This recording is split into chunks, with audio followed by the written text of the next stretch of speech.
Hello everyone, it is Caitlin, and today we are fixing up a rather old and very worn 1850s gown.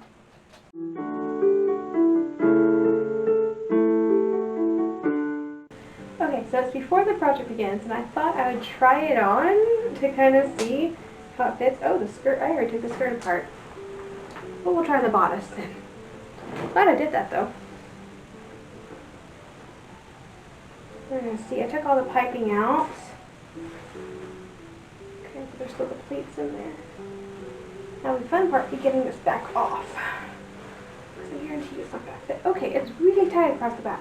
Okay. I think I made this when I was 18, 17, somewhere there. Okay. So even all the way folded out, it's not going to fit. So we're going to piece it, which is fine. But you can see it's definitely long enough in the waist. I don't know what this is being weird for. It needs to be taken up a little bit here though. I'm going to pin this because, yeah. What I might end up doing actually is putting this next to my pattern piece and seeing what we need to add where, just to like cut basically a whole new bodice. But yeah, right now it's like in pleats up the side. I think I just want to do a gathered bodice. I think that's going to be the easiest thing to do. It is very tight across the back. I have a hard time moving my hands. Sleeves. I don't think my arms have gotten any longer since I made this. Cuff's a little tight. Yeah, it's a little tight, but it really doesn't need much. Like maybe half an inch taken out. That's easy to do. But yeah, I can still move my hands. Okay, awesome. I can still move my arms. I can like fold my, reach up, so that's a good thing. So the sleeve is good. It's just the cuff's a little tight. Cut off the circulation here. Now getting it off is going to be the front. Okay, there we go. There we are. So yeah, and I think all of this pushing forward is because I have a larger chest now and the tightness across the back. But I think the neckline across the back is okay. I don't know, we're going to piece this slightly because it is coming right on my shoulders, and that seems to be back a little bit more. But I have plenty of fabric to work with. It's a nice plaid, and so it's going to be really easy to piece, which is a good thing. But yeah, so lots of things to do with this dress. And in addition to refitting it, we're also going to need to kind of like refresh it a little bit. So again, I talked about taking these pleats out, which are very early 1850s, and making it a little bit more of a mid-1850s dress. So we're kind of like doing what they would have done, which is updating a dress, making it fit, updating it to style, and also like refreshing it because it's kind of sad. So the hem, I don't know how well you're going to see it on camera, but it's discolored. Excuse that word. Particularly on the inside, it's very brown. And most people probably wouldn't notice it, but since we're already remaking it, I'm going to turn the skirt upside down and use this as the waistline now. So it'll be folded under it, it'll be a nice, clean, crisp edge, and it will have a nice, fresh hem. Since we're remaking it anyway, might as well. I'm going to need to put in a pocket. I think there actually is one in here. There is, but it's out of scrap fabric, and really I would like it to be out of brown cotton, because most of them were. I have a handkerchief in here too, look at that. And yeah, skirt lifters are already in here, but we're going to need to turn them around to actually work on that. So we'll turn the skirt upside down, regauge it, rehem it, which I need to do a facing and on hem this side. It'll better protect the hem. And since this one's already pretty brown, and I haven't worn it, and I've worn it several times, but not for very long each time, it's already very worn. It's probably going to be a good idea to put hem tape or something on it just to further protect it. And yeah, put in a new pocket, put in the skirt lifters again, and then of course this whole issue will be something entirely different because this needs a lot of work, but it should be manageable. It shouldn't be too big of an issue. So I have plenty of fabric to work with if we need to cut a new front and like just ease out the back or whatever we need to do. If I need to piece things, we can make it work. It'll be fine. So yeah, I'm excited about this. as I get this thing off now. There we go. So yeah, this dress has been with me for a while. So I'm excited to kind of fix it and work with it. I am going to need new piping too, because this piping is far too large for period piping. So yeah, lots to do. But yeah, let's get started. So let's get started taking this thing apart. So I have decided not to turn the skirt this time. I think I got a few more years out of the skirt the way it is and not having to turn it, which is actually less work for us today. So you can see that it is, you know, pretty dirty. And this side is dirty too. However, since I'm putting a facing on this, I don't need this, what is this, like an inch hem? I can just cut it right here, and I'm going to use that rest of it for a facing, and then this will be covered, which is the dirty part, just right about a quarter of an inch. That can get covered by hand tape. So I think we're good the way it is. I'm going to take out the hem, and then next time I remake this dress, because it's getting gross, then we'll turn the skirt. Really nice thing about running stitches is they come out really easy. And it means that we don't have to take out the skirt lifters. They can stay the way they are. We are going to redo that pocket though. You can see like how fresh this is the stuff that was folded in. I don't know how well you can see it on the camera, how bright the color is and how not bright it is over here. So it's okay if it's not perfect because it is a working dress. And we're going to put in a plain brown pocket because that's typically what you see in originals. I've remade this dress frequently, let's just put it that way. It's honestly the dress I wear probably most often, at least earlier, at least for the first few years of doing living history. This is the dress that I wore all the time. Now, not so much. I don't think I've worn this dress in many years, but partially because it doesn't fit. So once we take care of the fitting issue, then perhaps we'll do better. Alright, so next up is we're going to face it. I have scrappy bits of fabric, so just left over from other projects. That's what I'm going to face it with, but I'm not going to go into a whole lot of detail because how to face skirts is going to be an entirely its own video. So facing is a good thing. Facing is something that once it gets ready, you can take it out and replace it, and that's an easy way to refresh the hem of a dress. Again, this hem we're not necessarily doing anything to except for facing it. I cut off the worst of the dirty spots, and we're going to face it to kind of refresh it.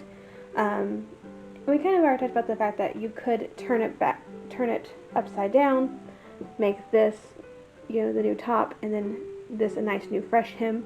Another way to do it, because this is a nice woven fabric, is I could take the whole dress apart and make the inside now the outside, because this is not ever seen the sun, so it's going to be less faded, and that sort of thing. So that's another way you can remake a skirt as well. Alright, so I'm working on taking this thing apart right now, which I got part of it taken apart already. But I just want to mention, since we've been talking about like remaking gowns, and it's like the 6th time I've remade this gown, or 4th or something like that, kind of what I've done in the past to make it fit. So I know at one point in time I extended this out, just the front, just like all the way around when I grew in both the bust and the waist. And these are just pleats here, instead of doing gathers or darts, I did pleats. And you can see where I've taken out both the front at one point and the back. I think I started with the back, and I gained about an inch on, you know, because it was half an inch here and half an inch on the other side. And then when I grew a little bit larger, I took out this one, which is a smaller tuck, so that ended up being like 3/4 of an inch added. So, you know, taking out darts or making darts slightly smaller is a good way to add a little bit in the waist if you're not growing in the bust.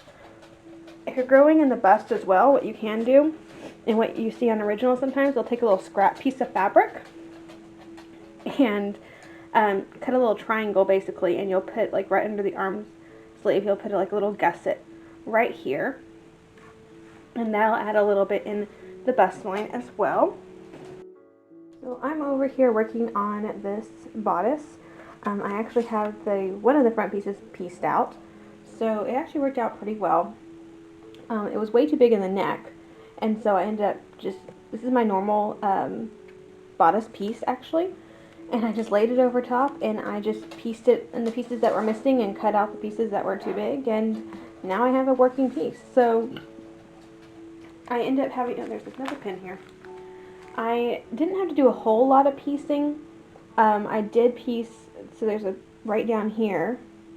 You can kind of see a little bit of wonkiness. I tried to match the plaid the best I could, but I didn't do a fantastic job. So like this is all new. It was a little short down here, so up here is new. And then like this little piece right here. Which I think in the next one what I could do instead is just cut a straight line down here and like piece this whole thing, so that way it's less fidgety pieces, and just do a little piece right here. I think that's going to be easier for the second one. Oh, and I used different lining because I didn't have any more of the sateen that I used the last time. And you actually do see that on originals too, because I didn't have any of the original lining piece. They would just piece it with whatever lining fabric they had in the house at that time. So one of my 1860s bodices, actually let me go get that, we can actually look at it. And it was an earlier 1860s piece with coat sleeves and some sort of trim, I don't know exactly what, but it was set differently. But then once the mid 1860s arrived and peplums, which is like the vast type piece, started coming back into fashion, she took extra fabric and pieced it, because there are pieces just randomly throughout this, and added a peplum straight on the bottom edge of her bodice. There's the finished edge piping, so you can, and she just literally just tacked on a peplum. But you can see that she has different lining fabrics because she did this one later. And you can also see, I think I've shown this on the channel before, but I don't remember if that video's come out yet, but you can tell this is where her trim used to be. This is where her trim is set now. So it's set at an angle now. It was curved, which is more common in the earlier 1860s. So yeah, it's a really cool little piece. I'll show you a little bit of how I'm piecing this one. I'm just going to cut this bottom off to make a straight line, because it's easier to piece on straight lines. You can do curves, and I have successfully done curves, but it is much easier to do it on the straight. And so sometimes you gotta cut a little bit off to make it look right. And so I do have this piece. The trick is to match the pattern. And what I have found is that it is easier to baste the whole thing by hand exactly where I want it, and then put the lining fabric on, because I'm using this plaid as my guide of how far to stitch in and that sort of thing. So I can't do that if both sides are covered with lining. So what I've been doing is quickly stitch this by hand, and then putting the lining on, and then using my first stitching line by hand to stitch it by machine. Alright, so this is all I had to add to the back, was just a little corner. And I stopped caring about whether they matched or not, because that was an angle and I didn't feel like messing with it. And honestly, not all the original dresses that show piecing even bother trying to match things. So that's also a very period appropriate way to do things. I think just with our modern sensibilities, we like things to match, and they didn't necessarily care as much. And this is me right under my arm, like lower my waist. No one's going to see this. So I decided I didn't care. I cared more about the front matching, where people were going to see things, than I cared about the back. So we get to go ahead and sew these pieces together now, like a normal bodice.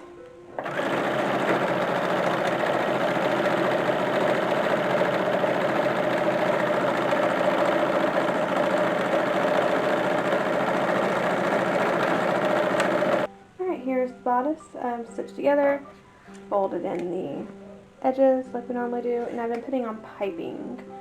So it's ready to get sewn on. It's not quite sewn on yet, at least on the neckline. Ran a quick gathering thread to gather the fashion fabric and the lining. I was going to do darts in the lining, but then with all the piecing I did, I couldn't do that. So we're gathering both, which is fine. Like the original that I have that's gathered actually does gather both the lining and the fashion fabric. The one in the local museum is around the same time period. Darts the lining and gathers just the fabric on top, so both are correct.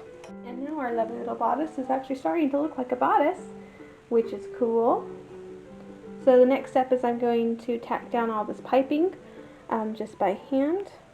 And you don't want it to be seen on the front. You don't want to take a big bite. You just want to take a big bite of the lining fabric, not the fashion fabric. And then we'll put on some buttons and buttonholes. So the buttons I have, okay, let's start with this. I had, at some point in time, buttons out of the fashion fabric. So I had wooden formed buttons that I had covered with the fabric, and they were lovely and they worked really well and they matched the fabric. And apparently I have lost them. So last January of 2020, was when I was taking this dress apart actually to remake it.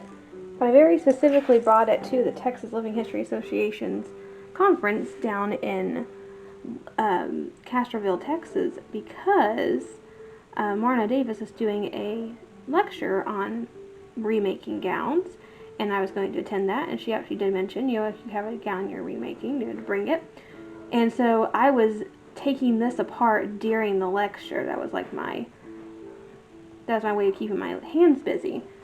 And I remember taking the buttons off, and I remember putting them somewhere very safe. I just have no idea where that place is. I have searched all through my sewing basket. I have searched through the sewing box. I even looked in the 1830 sewing box, even though that wasn't even made till 8 months later after I took the buttons off. Just in case, I did check there. I checked in the bucket that this fabric came out of. I checked in a couple other buckets. I looked in the dress that I remember wearing that day. Because I very distinctively remember that I was wearing that blue silk plaid. And nothing. I have not been able to find these buttons. So instead, I have little horn buttons that we're going to use instead, which is fine. It'll just give a little pop of color, which actually won't be a bad thing. I just really don't know where those buttons went to. Alright, so here's the bodice. Basically done. Buttons in, buttonholes in. They don't look great, but hey, it's just a work dress, so it's okay. Collar is pinned in. I thought we can go ahead and sew that in real quick. And this is the collar that was on the dress before we started working with it today. So I didn't have to make another one. So we can't put the cuffs in because I'm not ready. I'm not at that point with the sleeves yet. But we can work on sleeves because that is going to be the next step. And we could go ahead and attach the skirt to the bodice, but I prefer to put sleeves in before that, so. Alright, so here's one sleeve. I put in one gusset to see how it would work, and that is it. I didn't bother trying to match anything. I was using, in fact, even the gusset is pieced here, so. I'm going to have the extra fabric, but I'd rather not use it, again, just because I might need it for something else down the line, so I'd rather use scraps since we're already piecing things anyway. So what I'm going to do now is take a piece of thread and a needle, go all the way around the top once, just so I can just ease it into the neck, into the arm's eye, and then this I'm going to do 2 rows of stoke gathers so that we can attach it to a wristband, which I need to cut out. I think I probably have scraps for that too. Alright, so let's put in some cuffs. I did put in the sleeves and the arm side, because that's just super simple. And then you can kind of see where the gussets went in on the very bottom, but it won't be noticeable when it's being worn. And so here are the gathering threads that I ran. And I cut my cuffs 3 inches because I want a finished cuff length of just over 1 inch, and I usually just use under a 1/2 inch seam allowance.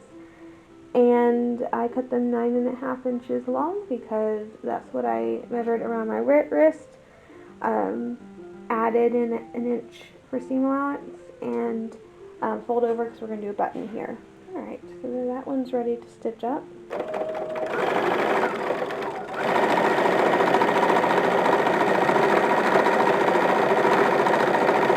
Alright, so I do like to go over and check, make sure that none of the gathers got pushed up or anything, so that looks pretty good. And then I can just whip all that down and put in a button and buttonhole like we did before, and do this other one, at which point we get to put in the skirt. Actually, what we're going to do first is I'm going to put hem tape on the skirt.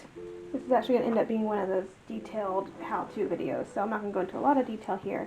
But I dyed some hem tape blue, and for this type of hem tape, I'm just going to put it on the very edge and just let it be seen from the bottom side. So this is the wrong side because there's my facing, and when you lift it up, you'll just see that. Alright, we are nearly done. So, bodice is now attached to the skirt. Skirt has a hem facing. Sorry, skirt already had a hem facing. Skirt has has hem braid now. I'd put one cuff on the other side, so we're going to go ahead and put this cuff on. These are cuffs I already had done for this dress, and so I'm just going to reattach them. I really thought they were going to be too small, since the whole cuff before was too small, but they really aren't. They're a little fancier than I think I would have preferred for this particular dress, but you know what? They're done. I didn't have to do anything to them, so we're going to go with it. Alright, last step, I think, is going to be putting hooks and eyes on the waistband. So this is like a faux waistband dress. So most of the skirt's whipped directly to the piping on the bodice, but because it's an offset closure, I did add a little bit of a waistband. It's just like a faux one, and it looks like there's a waistband all the way around, but really it just starts right there and it's hidden. So we're going to put hooks and eyes on that. So I usually like to do 3 hooks and eyes. It's not necessary. I've seen this on a few originals and I like how secure it is, so this is what I do. It's not the only way to put hooks and eyes on the skirt. I think a lot of originals use 2. This is just what I have found that I like. Once I get all this sewn on, we can put on the dress and see how it fits now that it's been taken completely apart and redone. And here it is. It fits, which is the best thing because it hasn't fit me in probably, I don't know, when was the last time I wore this dress? 5 years ago? Okay, so yeah, it hasn't fit in 5 years, and it barely fit then.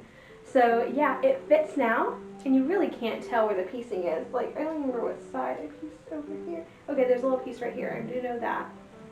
Right, you can't tell when I'm wearing it, you know, where any of the piecing is, and there's like pieces all over this thing. So, yay for piecings period, and it works.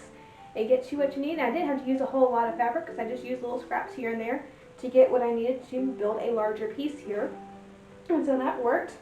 All the little buttons coming down, and you can see like all the little gathers here. I definitely would have liked a little bit more if I had darted the lining, because this is not quite so bulky here, because this is a work dress and I won't be doing anything like, my job, when wearing this dress, my job will be more than sitting and looking pretty, which is usually what my job is when I do living history things. Sitting and looking pretty, and occasionally doing light handwork and just talking to people, just educating people. That's really what I do. But when wearing this dress, I'll probably be doing a lot more than that. So it doesn't need to look nice and fitted. It just needs to look like a 19th century dress, which it looks like a 19th century dress, so we're good. I am not wearing a hoop today. I am wearing 4 petticoats. 1 petticoat and then a corded petticoat and then 2 petticoats over the top. So actually the corded petticoat and the upper 2 ones are my 1830s petticoats because they're the ones that are supposed to go over the corded, and the corded is my 1830s corded one. Maybe eventually do an 1850s one, I don't actually know. But yeah, so there's my hem braid, you can see, and you can also see like all my underpinnings, yay. So hem braid and all the pretties. I guess you only see this one on the front, so in the back I think is where the other ones are. Here's one, all the different kind of facings I put in this dress. It's a good length, so it's just right above floor length with the hem tape. When I put my shoes on, because I'm barefoot right now, it'll be slightly taller, but not by much, so it's a good length. Here's pocket. Pocket's very convenient. I really like this placement of pocket because it's very natural. Just slide your hand in right here. And I did not put my handkerchief in here. Here's handkerchief. It's really wrinkly, but we're going to put it in there anyway. Handkerchiefs are useful for so many things. I don't know why we ever got rid of them. So yeah, this goes right in here. And again, you can't tell where the pocket is because it's all nicely hidden. which is exactly what a pocket should be, all nicely hidden, and all you just have to know where you put your hand in. And so overall, it fits really well. I mean, it's a little looser up here than I was expecting, which is strange because I used my normal bodice pattern. But I think part of that was my button placement. I don't think I took the full amount of button overlap that I was expecting to. And so before a working dress, like, it's comfortable. Like, it doesn't need to be super fitted. It's comfortable. It fits nicely. Like, you can tell it was fitted to my body, but it's not necessarily super fitted. Sleeves are really nice. I really like this type of bishop sleeve. I'm not a fan of the bishop sleeves that are super full on top and super full on the bottom. That is totally personal preference. I've done that type of sleeve before. If you've seen the red silk dress, I've done that type of sleeve before. But I do prefer the ones that are set in very closely at the arm side and then fuller on the bottom. So I actually do like this type of bishop sleeve, and it's an easy sleeve to take up and roll up if I'm ever like doing anything really dirty and even my sleeve's a little shorter. So it's a really good working style dress. Don't make these very often. In fact, this is my one working dress for the entirety of the 1850s and 1860s. Starting a new cotton dress that's, I guess, can be a work dress, but really this is my one work dress. This is the working class dress. But yeah, it turned out really well, and I get to wear it again, which is awesome because I actually really do like this fabric. I think this is it's blue, it's my favorite color, and I think it looks really good on me, so I do like this gown a lot. I just need to start getting to events again so I can actually start wearing it. So yeah, that's basically this gown.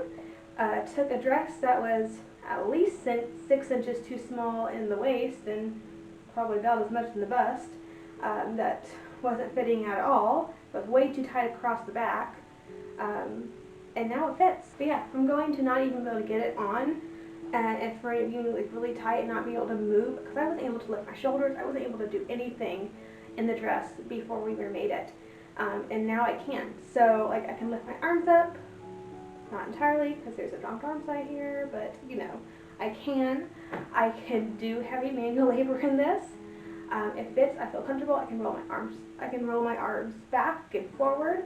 So I have more range of movement than I did before, which is always a good thing when you're in a working style dress. You do need range of movement. So yeah, a very successful piece. Thank you so much for joining me on this journey, and I will see you in the next video.